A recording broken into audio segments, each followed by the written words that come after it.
Hi. RBI 2024 cycle is almost coming to an end. Interviews बहुत जल्द शुरू हो जाएंगे, रिजल्ट आ जाएगा और फिर ज्वाइनिंग भी हो जाएगी। But those of you who are preparing for 2025, have you analysed what happened in 2024? What was expected? What was unexpected? Were there any shocks? If yes, how to adapt to them? 2025 में कैसे तैयारी करनी चाहिए, ये सारी चीजें हम इस वीडियो में डिस्कस करेंगे।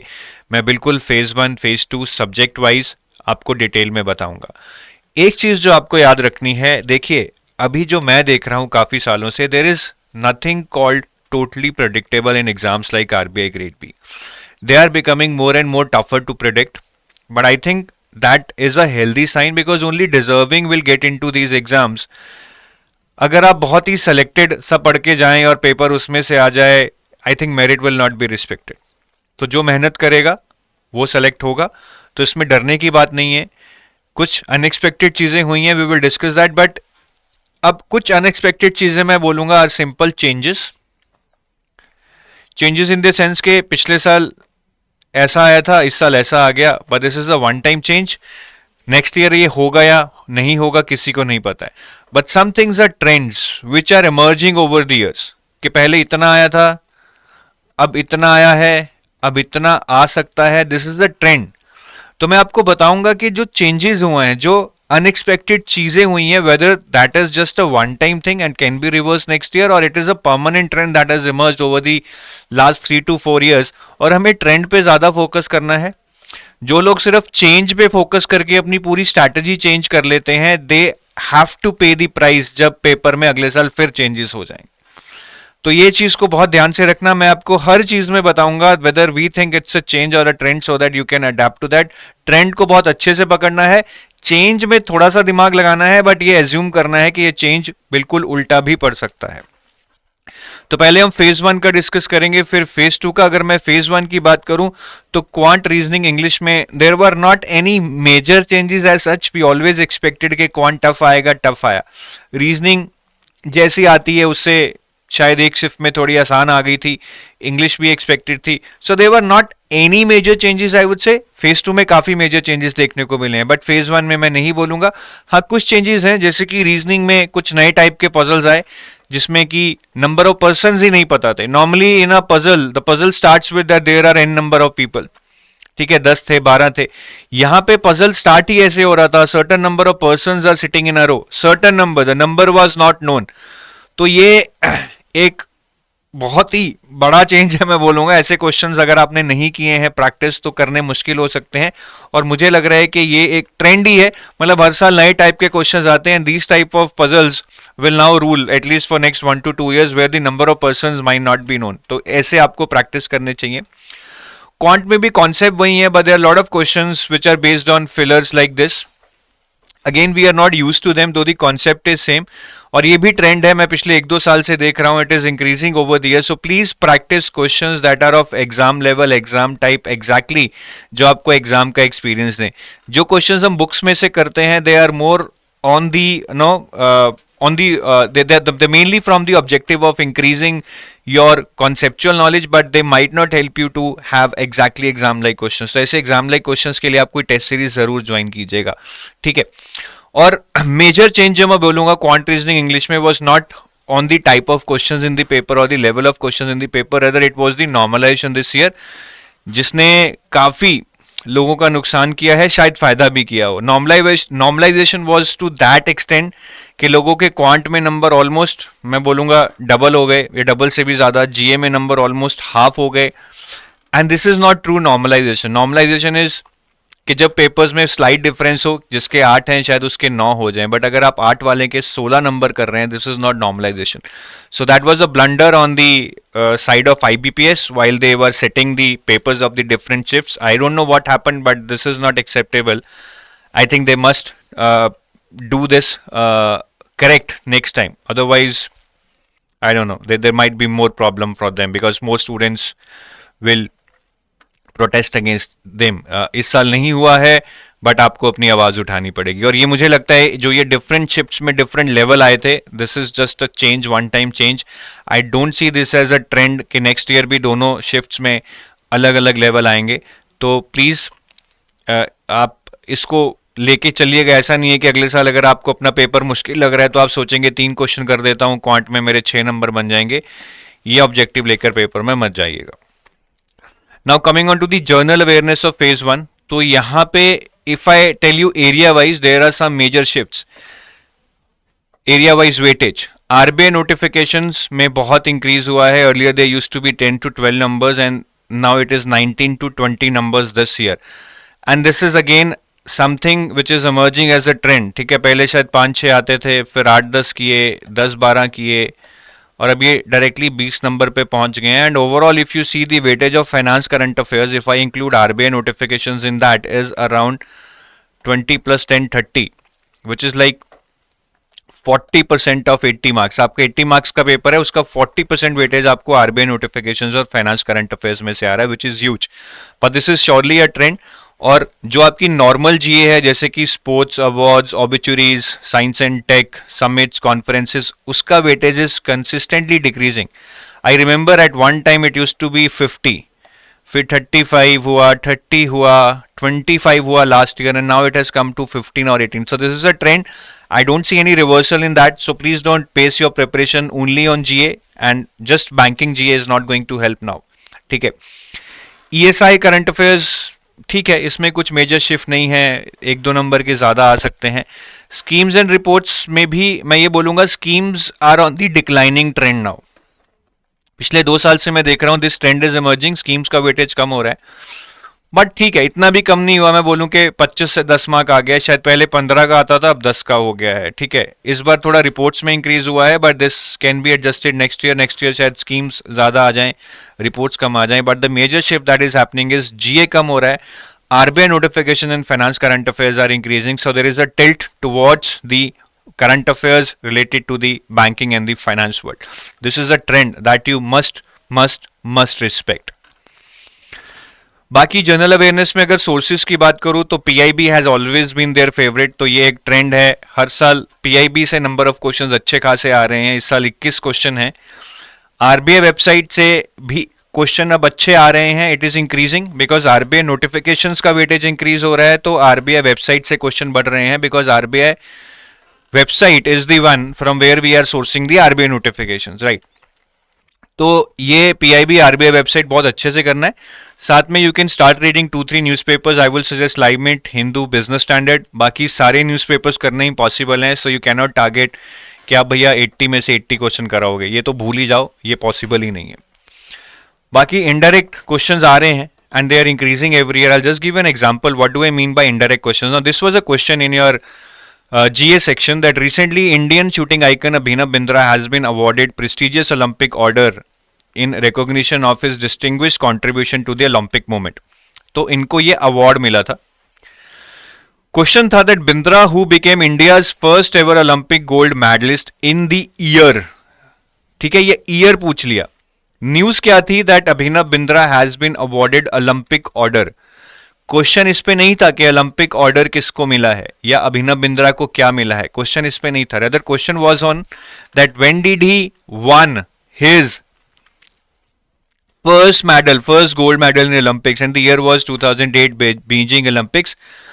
अब ये इस न्यूज से रिलेट किया गया क्योंकि अभिनव बिंद्रा न्यूज में से थे, उनके पास्ट पे क्वेश्चन पूछा गया, बट रैंडम क्वेश्चन नहीं है। बिकॉज अगर आप ये न्यूज डिटेल में पढ़ते, द आर्टिकल जहां भी आप पढ़ते, most of the articles which were describing this news had mentioned that Bindra who became first ever Olympic gold medallist in the year 2008, तो ये इंफॉर्मेशन उसी में अवेलेबल थी, but this was not at the forefront. At the forefront was Abhinav Bindra and the Olympic order prestigious recognition. तो हमें अंदर जाके भी चीजें पढ़नी है, ये बहुत जरूरी है। Now the GA is not that easy के फोर फ्रंट या ऑन दी फेस क्वेश्चन पूछ लिया और आपने ठाठा ठाठा कर दिया। So that was about phase 1। Now let's move on to phase 2। Let's start with the FM part first. FM में let's start with the management. Management में 1 marker questions were pretty straightforward, but 2 marker questions the paragraphs were lengthier this year, and I am also seeing this as a trend. पहले paragraph ना 100-150 का आता था, फिर 200 से 300 का कर दिया। This year the paragraphs were very lengthy, they were around 600 to 700 words. So this is something which is emerging as a trend, the paragraphs are becoming longer. जो हमें पहले एडवांटेज था कि हमें फेज 2 में बहुत टाइम मिलता था, अब शायद वो एडवांटेज धीरे धीरे जा रहा है। Phase 2 also needs proper time management in your objective part. पहले ऑब्जेक्टिव में बहुत टाइम होता था, अब शायद वो नहीं है। बट बाकी इसमें कुछ मेजर चेंज नहीं है। क्वेश्चंस जो आ रहे हैं, ठीक है, पैराग्राफ बेस्ड, मतलब उसमें से क्वेश्चंस निकाल के पूछे जा रहे हैं, वो पहले होते थे, अब भी वही है, बट लेंथी पैराग्राफ्स हैं। One thing which is emerging as a new is RC based questions. RC based questions means that you are given one paragraph. Now within that paragraph, like you do English comprehension, now within that paragraph the answers are there. You need not have separate knowledge for that. ठीक है, जैसे आपका एक culture पे passage आया था, अब जो क्वेश्चन पूछे गए, just show you example, the passage mention theories that have explained beyond their original development in Russia, that have expanded. Which theory is being referred to? In the passage itself, it was given that, for example, Vygotsky theory, initially developed in Russia, emphasized that learning is inherently social and dependent on social context. ठीक है, तो यहां पे Vygotsky answer था, बिल्कुल passage से clearly ये question बन रहा है. So this is not related to any of the management concept, I would say as such, क्योंकि जब पैसेज में ही जो चीज दी गई है वो ही पूछी जा रही है. One more example of that, इसी पैसेज में से क्वेश्चन पूछा गया था, what tool does the company mention in the passage offer to the organisations. अब यहां पे लिखा हुआ है, understanding the critical role of culture in workplace. Some companies have developed tool to measure and assess organisational culture, के कुछ companies ने कुछ टूल्स बनाए हैं जिससे कल्चर का पता लगता है. One such company offers an online survey tool, online survey tool, और यहां पे ऑप्शन है B, survey tool. That was the answer. I hope you are getting my point. This is a new trend. I am not sure why they are putting such questions. ये तो मतलब management की knowledge check नहीं कर रहे हैं, reading comprehension की knowledge check कर रहे हैं. ठीक है, तो ये तो मैनेजमेंट ऑब्जेक्टिव का मैंने आपको बता दिया. RC based questions was a new introduction and the paragraphs were lengthy, so time management needs to be learned. Management descriptive में no surprises, straight forward questions थे. एक कम्युनिकेशन पे था, एक I think, I don't remember, I think leadership पे था शायद. सो बहुत सीधे साधे क्वेश्चन थे. बट एक चीज जो मैं ऑब्जर्व कर रहा हूं कि जो आपके 15 मार्कर्स में 3 क्वेश्चन आते हैं, आपको इसमें से 2 करने होते हैं. इन 3 क्वेश्चंस में से पिछले 2-3 साल में मैनेजमेंट के 2 क्वेश्चन आ रहे हैं. मतलब मैनेजमेंट के 3 में से 2 क्वेश्चन 15 मार्कर में मैनेजमेंट के आ रहे हैं और एक फाइनेंस का आ रहा है. And most of the people are doing management 15 markers because they are easy. तो मतलब पॉइंट में क्या बताना चाह रहा हूं कि अगर आपने मैनेजमेंट का डिस्क्रिप्टिव राइटिंग अच्छे से कर लिया तो हो सकता है कि 15 मार्कर के 2 क्वेश्चन आप मैनेजमेंट से कर दो और 10 मार्कर का एक क्वेश्चन भी आप मैनेजमेंट से कर दो. मतलब 4 में से 3 क्वेश्चन जो आपने करने थे वो आपने मैनेजमेंट से कर दिए. या फिर 50 में से 40 नंबर का पेपर आपने डिस्क्रिप्टिव मैनेजमेंट से कर दिया, which means there is very less dependency on the descriptive part of finance, जो कि करंट अफेयर बेस्ड आता है, अच्छे से नहीं कर पाते हैं लोग. तो मैनेजमेंट की डिस्क्रिप्टिव बहुत बहुत बहुत अच्छे से करके जानी है. 3 क्वेश्चंस का टारगेट मैनेजमेंट से ही रखना है. Now coming on to the finance. Finance में जो मेजर चेंज देखने को मिला है, आई वुड से कि स्टैटिक और करंट का वेटेज शिफ्ट हो गया है. अर्लियर फाइनेंस में जो स्टैटिक का वेटेज होता था, it use to be 65 and current use to be 35. उससे भी पहले की बात करूं, it use to be 70-30. But now I am seeing that they are asking lot of current affairs in finance, specially in the objective part. तो अब ये weightage around 50-50 हो गया है. ठीक है, और जो मैंने बोला है कि करंट का वेटेज बड़ा है, करंट पहले 35 था, 50 हो गया है. The major reason for that is के ऑब्जेक्टिव में जो 25 मार्क के आते हैं around, the weightage of current has increase. Earlier it use to be around 6 to 7 marks. So now it has doubled to 13 marks. तो जो ओवरऑल फाइनेंस में current का वेटेज बढ़ा है, that is been mainly due to the increase of current affairs in the objective part. Descriptive में वही ratio है static current का. ऑब्जेक्टिव में करंट ज्यादा आने लग गया है as compare to the earlier calculations. बाकी ऑब्जेक्टिव में 2 मार्कर्स लेंथी पैराग्राफ्स आए थे इस बार. So again this is something emerging as a trend. Zero numericals पिछले 3-4 साल से जीरो न्यूमेरिकल्स आ रहे हैं. लास्ट ईयर बस एक ही न्यूमेरिकल आया था, वो भी बहुत स्ट्रेट फॉरवर्ड फॉर्मूला बेस्ड था. So numericals are kind of out of the context if you just see the trend. और इस साल एक नई चीज देखने को मिली कि बहुत ही जेनरिक फाइनेंस पूछी थी उन्होंने स्टैटिक पार्ट में. There were no questions on the core concepts such as accounting, balance sheet, income statement, risk management, inflation, derivatives. इसमें से कोई भी ऑब्जेक्टिव क्वेश्चंस नहीं पूछा जो एक्चुअली में कॉन्सेप्चुअल चैप्टर्स हैं. So they are slowly and slowly moving towards generic finance. But मतलब ये मुझे ट्रेंड नहीं लग रहा है ये वाला पॉइंट जो थर्ड पॉइंट है. This is just a change. I feel कि next year the questions from this conceptual और technical chapters like accounting, risk management, inflation, derivatives can be back. तो आप इसको ऐसा मत सोचिएगा कि इस साल छोड़ जाएंगे. न्यूमेरिकल छोड़ सकते हैं. This is a strong trend. ठीक है. और लेंदी पैराग्राफ बेस्ड क्वेश्चंस आप प्रैक्टिस करेंगे. ऑब्जेक्टिव पार्ट में अगर मैं करंट अफेयर बेस्ड क्वेश्चंस की बात करूं, the shocking thing that happened this year was के सेबी नोटिफिकेशंस या सेबी की जो न्यूज है ना उसमें से काफी क्वेश्चंस आए. Earlier, the current affairs in your phase 2 paper used to be dominated by RBI notifications, but इस बार पता नहीं क्या हुआ है यार. इनफैक्ट नबार्ड के पेपर में भी बहुत सारे सेबी रिलेटेड क्वेश्चंस पूछे गए हैं. इनफैक्ट जो 13 नंबर्स के क्वेश्चंस आए थे आपको करंट अफेयर्स में से, उनमें से 10 सेबी की न्यूज में से रिलेटेड थे. So is this a trend और a change? I would say this is just a change. अब ऐसा नहीं है कि हम अगले साल सेबी की नोटिफिकेशंस पढ़ने लग जाएं. I still feel that RBI notifications would be more important for next year. But along with that हमें सेबी की न्यूज भी अच्छे से पढ़नी पड़ेंगी which were not important since I mean till now they are important. Descriptive की बात करूं तो स्टैटिक और करंट का ऑलमोस्ट सेम ही वेटेज है. हर साल एक क्वेश्चन स्टैटिक से आ जाता है फाइनेंस में, बाकी करंट बेस्ड आते हैं. तो डिस्क्रिप्टिव का लेकिन जो स्टैटिक क्वेश्चन इस साल आया था, it was from a technical chapter. Normally we expect a static question from a chapters like financial inclusion, public private partnership, something like global financial crisis and all that. But इस बार derivatives जो कि conceptual chapter है. ठीक है. मतलब numerical based chapter है, उसमें से न्यूमेरिकल नहीं आया but the question was from the technical chapter. So अगर हम ये टेक्निकल चैप्टर्स भी एज्यूम करें कि पेपर में आ सकते हैं, तो बहुत सारे चैप्टर्स जैसे कि income statement, balance sheet, ratios, cash flow, उनमें से भी उनमें से भी descriptive questions next year we can expect. But I still see this as a change, not as a trend. Let's wait for the next year. And your current affair based questions in the descriptive. ठीक है. Descriptive में जो भी current affair based questions थे, they were mainly from the editorials. And again this is a trend over the last 2-3 years. I am saying कि जितने भी current affair based questions आ रहे हैं फाइनेंस में, they are from the editorials. तो ये तो स्टैटिक क्वेश्चन है जिसकी मैं बात कर रहा था डेरिवेटिव्स पे.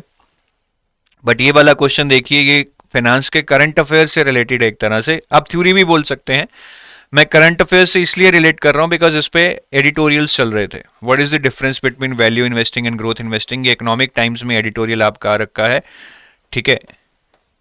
तो ऐसे क्वेश्चंस आपको जो डिस्क्रिप्टिव है, करंट अफेयर बेस्ड हैं, the best thing to attempt them well is by reading your editorials well. 2023 में भी ONDC पे क्वेश्चन आया था और UPI पे क्वेश्चन आया था. All this were very well covered in the editorials. These were the hot topics that time. ठीक है. तो ये FM का हो गया. Moving on to ESI. ESI में if I talk about the objective part, static का वेटेज नॉर्मली 5 marks 6 marks रहता है, but this year it was 0 and this is again kind of a trend. Static weightage is decreasing continuously in the objective part. ठीक है. और almost 0 कर दिए. ठीक है. और पूरा पेपर आपका ऑब्जेक्टिव में जो आया था वो करंट अफेयर्स में से 50 नंबर का आया था. तो आपको अगेन स्टैटिक पे कम फोकस करना है, करंट अफेयर्स पे ज्यादा करना है. But static needs to be learn because current affairs can only be understood if you have a good static background. अगर मैं इन करंट अफेयर्स की बात करूं, ये वाले जो 50 marks के आए थे, this is a kind of a breakup. Reports के बहुत क्वेश्चन आए इस पर. इनफैक्ट मतलब सारी रिपोर्ट्स ही आई थी. अगर मुझे याद है, ग्लोबल रिस्क रिपोर्ट आई है, लैंसेट की एक रिपोर्ट आई थी, जेंडर पे रिपोर्ट आई थी एक वर्ल्ड इकोनॉमिक फोरम की. मैं आगे जाके आपको दिखाऊंगा कौन कौन सी रिपोर्ट्स आई थी. तो रिपोर्ट्स का पहले वेटेज ना 8 से 10 marks रहता था. इस साल 33 marks की रिपोर्ट्स आई. ठीक है, बहुत बड़ा इंक्रीज है ये, but I still see this as a change. Next year शायद रिपोर्ट्स इतनी ना आए। स्कीम्स का वेटेज इस साल सिर्फ 8 से 10 मार्क्स था, बहुत कम हुआ है, ये पिछले साल से भी कम हो गया, but this is a trend. मैं पिछले 2 साल से देख रहा हूँ स्कीम्स का वेटेज कम हो रहा है, बट स्कीम्स का वेटेज जो कम हो रहा था वो ईएसआई करंट अफेयर्स में जा रहा था, बट इस साल वो रिपोर्ट्स में चला गया। ठीक है, तो स्कीम्स एक ऐसा एरिया है which has been very important in RBI paper over the last so many years, but suddenly now they have started decreasing the weightage and I think that is the surprise element. अब ये कभी ना कभी reverse भी होगा, we don't know. तो ultimately तो यार यही बात है कि सब कुछ ही पढ़ना पड़ेगा। अगर हम पेपर प्रेडिक्ट ही कर दें तो फिर तो बहुत लोग निकल जाए ना, हमें सब कुछ पढ़ना पड़ेगा। दैट इज वाई आई से कि यार तैयारी जल्दी शुरू करो, सारा स्टैटिक खत्म करो, फिर करंट अफेयर्स को आराम से करो, because it will take time. ESI current affair 6 to 10 marks के आए हैं, इतने ही एक्सपेक्टेड थे। ठीक है, मतलब ज़्यादा आ सकते थे अगर रिपोर्ट्स ना आती, क्योंकि इस साल स्कीम्स और कम आई हैं। बट ठीक है, मतलब मेजर जो शॉक है वो रिपोर्ट्स में आया है, but I see this as a change only. अब ऐसा नहीं है कि हमने स्कीम्स छोड़ के रिपोर्ट्स पढ़ने लग जाना है, स्कीम्स भी नेक्स्ट ईयर के लिए करनी है और रिपोर्ट्स भी करनी है, मतलब हमारा काम डबल हो गया है। और अगर मैं नंबर ऑफ मंथ्स की बात करूं तो रिपोर्ट्स में से जो क्वेश्चन आए थे 33 मार्क्स के 17 क्वेश्चंस आए थे, because most of them were 2 markers. उसमें से 30 क्वेश्चंस तो दे वर 6 मंथ्स प्रीसीडिंग योर एग्जाम, जो भी नॉर्मली हम आपको बोलते हैं। 4 क्वेश्चंस बहुत पुराने थे, कोई 9 महीने पुराना, कोई 18 महीने पुराना। ठीक है, तो अब ये क्वेश्चंस के लिए maybe if you want to read you can read current affairs for 1 year, but I see this as a change. ठीक है, 1-2 क्वेश्चन तो आते ही हैं जो 6 मंथ के बियॉन्ड होते हैं, but this year 4 questions came, so this might be a flag for you कि आप 1 साल के करंट अफेयर पढ़ लें, but that depends upon you, it is not easy. And I see this as a change, not as a trend कि next year 4 से ये 8 हो जाएंगे। I don't see that, but to avoid that risk I would say अगर आपको पढ़ना है तो आप 1 साल के पढ़ सकते हैं। स्कीम्स में और ईएसआई करंट अफेयर्स में सारे question were within the 6 months range preceding your exam, that we normally tell you. बाकी रिपोर्ट्स में वही रिपोर्ट्स आई थी इंपॉर्टेंट ऑर्गेनाइजेशंस की, that we keep telling you, जैसे वर्ल्ड इकोनॉमिक फोरम की global gender report and global risk report आई थी, वर्ल्ड बैंक की वर्ल्ड डेवलपमेंट रिपोर्ट आई थी, एक लैंडसेट की रिपोर्ट आई थी on SDG. SDG is important topic again, economic survey always important. तो every kind of thing that we could see in the reports was kind of from the important areas only: World Economic Forum, World Bank, Economic Survey, SDGs. So these are the things which are expected. There was nothing abnormal, I would say. Schemes or ESI current affairs, maybe there was nothing shocking. ठीक है, और ESI descriptive की बात करूं मैं तो static के कुछ नॉर्मल क्वेश्चंस आए थे, there is nothing much to discuss there. But current की बात करूं तो अगेन क्वेश्चंस वही आए थे expected, but that actually vindicates our belief के हमें सारी रिपोर्ट्स और एडिटोरियल्स अच्छे से करने हैं। 4 क्वेश्चंस 6 में से आपके ईएसआई में करंट अफेयर्स में से आए थे। One was from India employment report, other was on digital India initiative, and digital India initiative was kind of covered well in union budget also, and report on currency and finance was also related to digital India initiative. National corridor पे आया था which is again part of economic survey and union budget, और एक role of AI पे आया था which is a generic topic. But ये 3 clearly हमारी इंपॉर्टेंट रिपोर्ट्स में से ही आए हैं। I have always been saying for the descriptive read economic survey, budget, world development report, world economic outlook, financial stability report, currency and finance report, RBI annual report, report on trends and progress in banking industry, और बाकी reports जो आपके phase 2 के syllabus से related हैं, जैसे कि employment से रिलेटेड इंडिया एम्प्लॉयमेंट रिपोर्ट थी, अगर आपने पढ़ी होती आप ये क्वेश्चन कर पाते। तो साथ में एडिटोरियल्स भी पढ़ने हैं। Most of the editorials will touch upon the topics जो आप यहाँ पढ़ेंगे, इन्हीं से रिलेटेड एडिटोरियल्स आपको यहाँ मिलेंगे, so that would be a kind of a revision actually for you. ठीक है, तो रिपोर्ट्स में वही चीजें करनी है जो हम कहते आए हैं, क्योंकि इतना बड़ा एरिया है ये, इसमें से कभी भी मिसफायर हो सकता है कि हम कुछ पढ़ के गए और कुछ आए, but trend is strongly suggesting कि इसको आप कंटिन्यू रखें। ठीक है, इंग्लिश में कुछ भी ऐसा एक्सपेक्टेड नहीं था। ठीक है, मतलब अनएक्सपेक्टेड नहीं था जो ऐसे टॉपिक्स आपके आए। Again I mean these are from one of these areas that we have always been telling you, जैसे कि आपका क्लाइमेट चेंज एनवायरनमेंट से रिलेटेड था, फिर एक सोशल इकोनॉमिक इम्पैक्ट आया था, again that is related to ये वाला economic impact and social impact of the things. Mental health of employees पे आया था, which is related to management here. ठीक है, तो again the topics were kind of on the expected lines. बाकी precis और comprehension you always know, I mean that is random from some newspaper article और something, you can not predict that. So overall मुझे लगता है कि जो major shocks थे वो एफएम में थे. एक तो आरसी बेस्ड क्वेश्चंस आए, ठीक है, और डिस्क्रिप्टिव में कुछ ज़्यादा नहीं था. हाँ, ईएसआई में जो मेजर शॉक था कि रिपोर्ट्स की वेटेज बहुत इंक्रीज हो गई और स्कीम्स की कम हो गई. और फेज 1 में जो मेजर शॉक था वो ये था कि आरबीआई नोटिफिकेशंस और फाइनेंस करंट अफेयर्स का वेटेज बढ़ता जा रहा है और ईएसआई का वेटेज जीए का वेटेज कम होता जा रहा है. So I hope you will be trying to adapt to these changes, and many of these changes are trends and not just one time change, so we should pay full heed to them, try to implement them, because if we don't care for them, the exam will be not in our favor. Thank you, have a nice day, bye bye.